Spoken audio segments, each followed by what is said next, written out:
एक गांव में दो दोस्त रहते थे। उसका नाम था रोहन मोहन। एक दिन वे दोनों मस्ती से जंगल में घूमने के लिए जा रहे थे।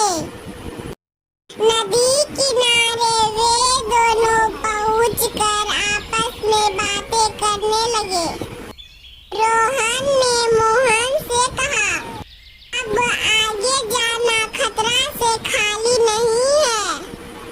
अचानक मोहन ने देखा एक खतरनाक भालू हम लोग के तरफ आ रहा है। वे दोनों डर गए और सोचने लगे। फिर मोहन रोहन से कहा, हम दोनों को दोनों में रोहन बहुत होशियार था। रोहन झट से पेड़ की डाली पर जाकर बैठ गया।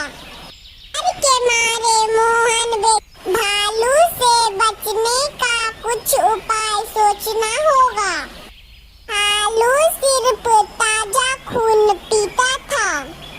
आज भालू भी बहुत भूखा था। भालू चलते चलते वे दोनों के पास पहुंचा।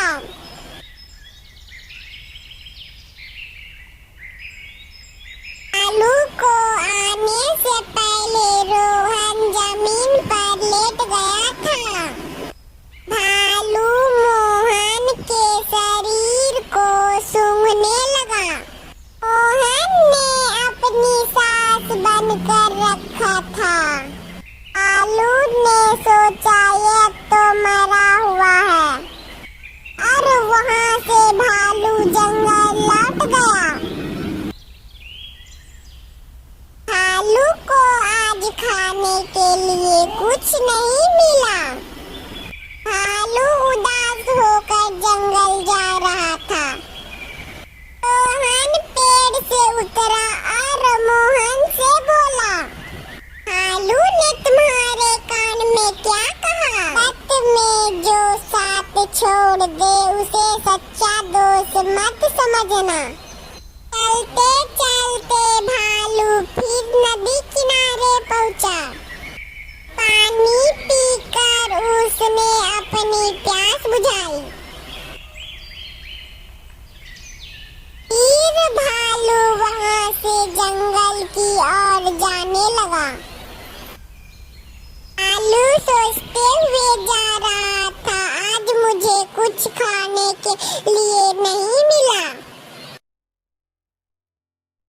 भालू चलते चलते अपने जंगल पहुंच गया। रोहन मोहन डरते हुए जंगल से घर जाने लगे। चलते चलते वे दोनों आपस में एक दूसरे को दुश्मन समझने